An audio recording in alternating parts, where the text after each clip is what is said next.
Atisa Manalo, tagilid na nga daw di umano na manalo sa nalalapit na Miss Universe 2025 competition. Narito ang buong detalye. Kagabi, sa naganap na People Asia Women of Style and Substance 2025 Awards Night, ay samot-saring papuri ang natanggap ni Atisa Manalo sa kanyang pagpasok o paglakad sa red carpet ng nasabing event.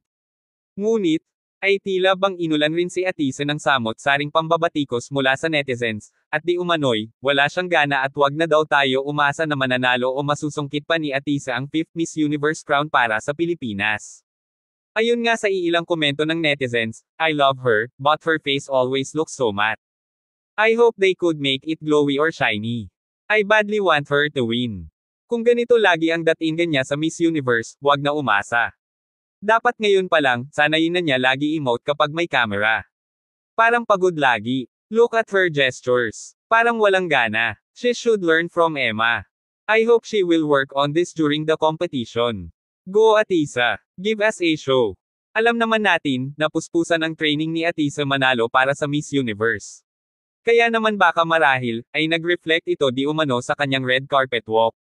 At bagamat inulan nga si Atisa ng pambabatikos mula sa iilang netizens, ay marami pa rin ang naniniwala sa kakayanan ni Atisa, at alam nila, na nasa kanya ang mga qualities upang manalo o masungkit ang 5th Miss Universe crown para sa ating bansa.